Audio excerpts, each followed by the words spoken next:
Bhuj mercantile cooperative બેન્કે સને 2025-26ના વર્ષ દરમિયાન 1000 કરોડનો વેપારનો ગ્રોથ હાંસલ કર્યો હતો। આ તકે ઉજવણીના ભાગરૂપે નાટકનું આયોજન કરવામાં આવ્યું છે। સાથોસાથ BMCB કોલેજ અને સ્કૂલના વિદ્યાર્થીઓએ જે પ્રથમ ક્રમાંક હાંસલ કર્યું છે તેમનું વિશેષ સન્માન પણ કરવામાં આવશે। ગ્રાહક સેવામાં અગ્રેસર એવી ભુજ મર્કન્ટાઇલ બેંકનું ફ્લક વિસ્તાર વધ્યું છે।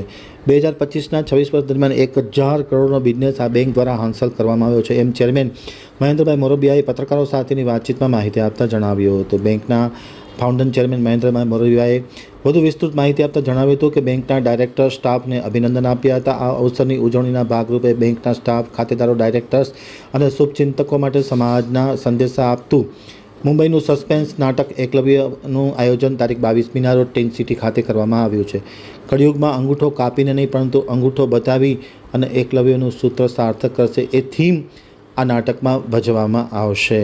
ખાસ કરીને બેંકના જનરલ મેનેજર ચાર્ટર્ડ એકાઉન્ટન્ટ સ્મિત મોરબિયાએ પણ પત્રકારોને જણાવ્યું હતું કે બહોળી સંખ્યામાં ઉપસ્થિત રહેવા માટે બેંકના ચેરમેન બેંકના ચાર્ટર્ડ એકાઉન્ટન્ટ મનોજભાઈ તથા વાઇસ ચેરમેન ધર્મેશ મહેતાએ સૌને અનુરોધ કર્યો છે।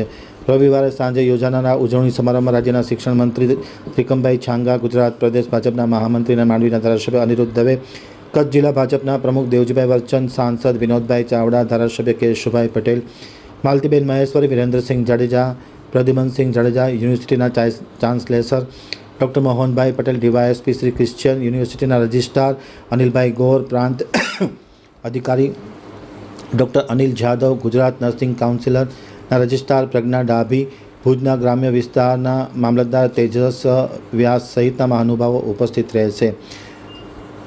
6000 જેટલી મેદની ઉપસ્થિત રહે તે પ્રકારની વ્યવસ્થા કરવામાં આવી છે। ખાસ કરીને બેંક દ્વારા જે ગુજરાતની 300 સ્કૂલ કોલેજમાં સર્વપ્રથમ નંબર મેળવનાર BMCBના નર્સિંગ સ્કૂલના વિદ્યાર્થીઓનું પણ આ તકે જાહેર સન્માન કરવામાં આવશે અને અલગ અલગ પ્રકારના કાર્યક્રમો કરવામાં આવશે। ખાસ કરીને રૂપિયા 2 લાખ સુધીની આત્મનિર્ભર લોન 1800 જેટલા વેપારીઓને આપી અને ગુજરાતમાં આ મર્કન્ટાઇલ કોઓપરેટિવ બેન્કે ખૂબ મોખરાનું સ્થાન પ્રાપ્ત કર્યું છે। સમગ્ર કાર્યને સફળ બનાવવા માટે બેંકના assistant general manager Narendrabhai Shah, Paneshbhai Shah, Nimish Vaishnav સહિતના લોકોએ, ધૈર્ય છા સહિતના લોકોએ ખૂબ ખૂબ મોટી જહેમત ઉઠાવી છે।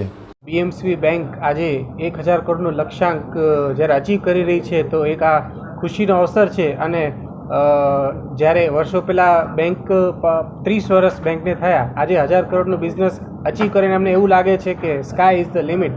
તો આ ખુશીના અવસરમાં સર્વે ડિપોઝિટર્સ, શેર હોલ્ડર્સ સર્વેને આજે રવિવારે સાંજે 22 માર્ચે સાંજે ટીન સિટી ગ્રાઉન્ડમાં આ ખુશીના અવસરની ઉજવણી માટે ભુજ બેંકના બધા જ ડિપોઝિટર્સને ઇન્વાઇટ કરું છું અને મુંબઈનું સુપરહિટ સસ્પેન્સ નાટક એકલવ્ય આપ સૌની સાથે માણવા માટે આપ સૌને આમંત્રું છું। ખાસ કરીને 9% વ્યાજે જ્યારે આપણે લોનો અથવા આપણે જ્યારે ડિપોઝિટો લીધી કેટલી રકમ આપી પાસે એવી આવી છે?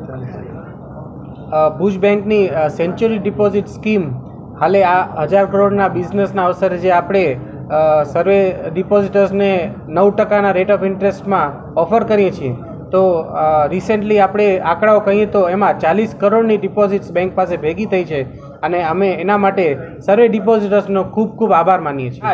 કારીગરો, નાના બિઝનેસમેન્સ બધા માટે આપણે 10 લાખ સુધીની બિઝનેસ કે નેગેટિવ લિયન વાળી લોન આપણે 10 લાખ સુધીની લોન આપણે બધી જ બ્રાન્ચીસમાં બધા જ કસ્ટમર્સ માટે કરીએ છીએ। સબ્જેક્ટ ટુ સ્ક્રુટીની આપણે જેટલું બની શકે 48 કલાકમાં ડિસ્બર્સમેન્ટની પ્રોસેસ આપણે આપીએ છીએ।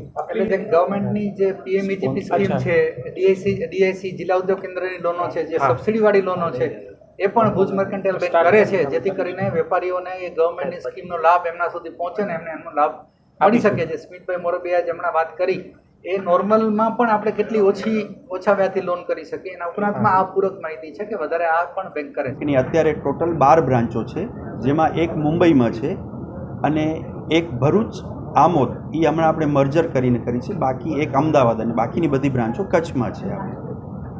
ફ્યુચર પ્લાન શું છે? ફ્યુચરમાં આપણે હજી પણ બ્રાન્ચ બેંકનો ફલક વધારવાનો છે। મર્જરની પ્રોસેસ અમે કરીએ છીએ। નાની નાની બેંકો ઘણી બધી છે જે અત્યારે મેનેજ નથી કરી શકતી, સાયબર સિક્યુરિટી કે એવું બધું ખર્ચો ઇન્ફ્રાસ્ટ્રક્ચરનો બહુ વધુ છે, એટલે મર્જ કરી અને આપણે બ્રાન્ચો વધારવાની છે ને અત્યારે હાલમાં એક રાજસ્થાનમાં બ્રાન્ચ ખોલવાની પ્રોસિજર છે, વિચારણા હેઠળ છે. Thank you.